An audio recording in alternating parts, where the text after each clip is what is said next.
Forza Horizon 5, Need for Speed Unbound, Gran Turismo 7. What do all of these games have in common? Well, I could tell you, or I could basically show you, and so that's what I thought I'd do today. This is something that bothers me to no end for a few reasons. If I asked you, what's the point of a racing game? You would say, to race, I would imagine. And so the idea with these games that you could essentially repeat the same process over and over again and multiply that by the 400, 500, 600 cars available in the game, you have a hell of a lot of things that you could potentially do.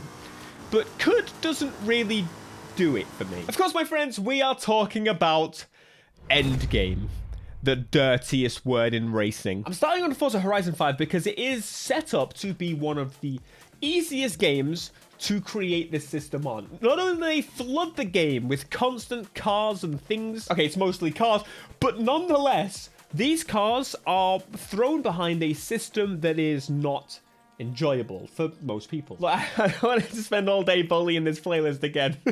Well, no, I do. But what I thought was, why don't we take the rewards from this and place it onto something more aligned with what I think would be a better system. This is the accolades screen, and the accolades are actually fine. I don't hate this system. If you're a completionist, it's great. And honestly, even if you're not, I'm sure you've done, like me, a lot of them without actually trying, and that's fine. You see, these are objectives that differ. They're different. They're an experience that ultimately they can sometimes shake up how you play a game. For example, I don't touch the photo options and things because ultimately, look, I get these award points, and these award points don't mean anything to me. It's about the rewards, essentially. I need a reason to do this, okay? And this is the closest we've got to an end game system in the game. But then you get dumb things like smash 10 ladders in the 2000 Ford SVT Cobra. Snakes and ladders. Anyway, so it looks like I'm not just bullying this game. I'm going to show you another game's example. The very reason I got into Gran Turismo 7 so much more than I did the previous Gran Turismo, which was this one, Gran Turismo Sport, that was because of the menu books, the career, the progression, the gamification of a game. I know that sounds kind of funny, but these menu books were so much fun. I can't even begin to describe to you how much fun. Look at how many I did. A day of these menu books. I absolutely smashed through these, and it's such a joyous, enjoyable amount of time. And all it was do this race, do this race, do this race. I mean, it's Gran Turismo. There isn't a whole lot more you could do than this, but themed races, kind of specifying a car, making use of the car catalog, and that is absolutely something a lot of games refuse to do, which makes no sense to me. Now, Gran Turismo's end game is these extra menus. This is what you're supposed to be doing after you beat Gran Turismo. Nothing else matters to you other than this. Collecting 3 cars that are kind of similar, connected in some way, or they are the same car. Okay, that's granted, not the only end game available in this game. Right here, this collector level, I'm level 50, which means I'm now done. And I have been done for a very long time. There's also this page, which shows you all the cars available and all the cars that you have, and you have yet to collect in the game. I'm not even halfway through yet. That's pretty cool. If you haven't really understood what they're trying to make you do here is buy all the cars. Which, to be fair, Gran Turismo has 500-ish cars, which is amazing, and they are the best car models and the best quality models you will find on any game ever, so they can do this. But what if I don't care? Look, I love cars. I absolutely love cars. Obviously, I've got a car channel. I have many cars. I've had many cars. I'll have many cars. But at the same time, the objective for me is not to own all the cars. Quite honestly, that's not the point. I mean, it might be a side goal for some people, but I think everyone in the world, no one wants to own every car. It just doesn't work like that. What we do really want to do, in my opinion, is have the best or our favorite car in every class that is possible for us to, well, enjoy, because no SUVs. But even I, an unenjoyer of these big behemoth cars, Well, I have a Lamborghini Urus. I have multiple SUVs in pretty much all these games because I think they're stupid and hilarious. And I do maybe want to actually use them in a game. I wouldn't personally buy one in real life, but I would absolutely love to explore why someone else would or whatever. But I wouldn't go out my way to bother buying it. Anyway, the point is, buying cars is not the end goal. And this is something that Test Drive completely misunderstood, even though it was the game to make the case that buying all the cars is not the sole objective. Just for fairity, to be clear, Gran Turismo also offers this. They have a huge push and focus on you being able to do the competitive side of Gran Turismo a little bit later. There's like proper sports events that you can partake in. And yeah, that would be a cool way for them to refresh, you know, different car classes, different tracks, different weather situations. That's a good way for them to do it. But what about when the game shuts down? Look, this is one of my favorite games in recent times, and it will continue to be so. But the amount of stuff they added to the multiplayer in this game, mwah, amazing. We've got the Cop Garage, which has a new career progression for you to do. They added lockdown mode, a whole new way to play. PvP has got a dedicated tile menu. Free roam is where you can just have fun and enjoy yourself. All of these amazing updates that they did, and nothing really came to single player. Again, to be completely fair, in the situation of Need for Speed Unbound, they had a development team of like 3 people. So all the amazing work they did, well, it kept breaking the single player. With the way the game was kind of set up and designed, it only made sense to really focus on the bit that they could fix and, you know, in the future, plan for the ability to, you know, solve that problem. But that's besides the point. If they knew they were going to be adding content, even if it were just talking about year 1 of content updates, it makes no sense at all in the world that this is your method of progressing through the game and you don't allow it to continuously work. Do you see the big flaw here? You could have added special events. You could have added a cop week, this week, that week. You have a genuine repeating calendar system and you thought, no, it's just not meant to be touched. Not a new game plus, not a just constant cycle of this schedule continuing and continuing. It makes 0 sense that this was what you went with. Again, for clarity, from go. I'm not even talking about the later team because you can't just... The amount of effort to remake this work with a new system. Blah, blah, blah, blah. Future. We're talking future. Get it right. What are you doing? I still think they should bring All Drive back, but, you know. Bringing us to the Crew Motorfest.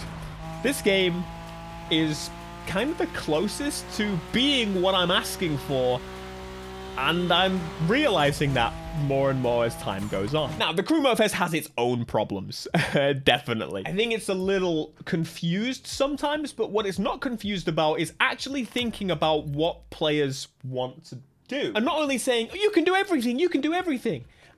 Actually giving us a reason to do that is really great. Sometimes it's not actually that they don't have the ability to create like an end game system. For example, we've talked about accolades in Forza Horizon 5. We talked about those menu books in Gran Turismo. In Need for Speed, we had the passes, and we have ultimately a lot of final collectible bits to do in the new modes, in the police mode. Again, you can find my specific issues with those games in many a video, but basically, if you don't know what these are tokens that you can collect, and I'm actually now starting to work on these. You do the event in every which vehicle possible. Not only making use of just the different cars, but also using bikes and monster trucks and demo derby cars and, well, soon jet planes, for God's sake. Like, they are really allowing us to go ham with this. Now, this was possible before, but there was no reason as to why you would bother doing this. When you collect these tickets, you get to buy things from the store. And these are really cool summit cars that you maybe missed out on the chance of getting in the first place. Or say you don't really care about the summit like me, I don't like these FOMO style events. Well, you can come in a little bit later and just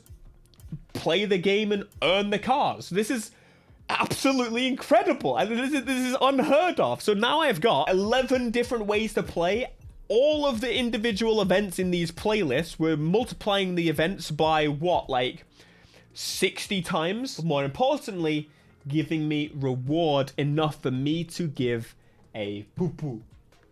I am very excited about this. Now, caveat, because there is a chance that you are playing the game regularly, or maybe you have all the tokens and you could smash through all those events.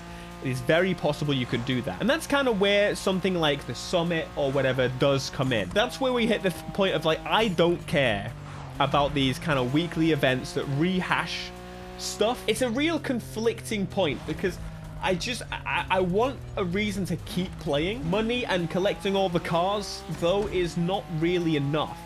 I think the crew has probably the most cars of any game because of the variations of the damn cars available and all the different types of vehicle available and all the special versions they could do of jet planes and whatnot. But eventually, like most people, and like I kind of have in the game for a while, I don't really give a damn about all of the fastest cars and the new fastest and the new meta. You gotta get the new meta. I just want to try really cool, weird, unique experiences in a game that just don't sometimes make sense. I mean, like Need for Speed Unbound, when they created new gameplay, that was peak for me. But implementing that in a replayable way is kind of the ideal.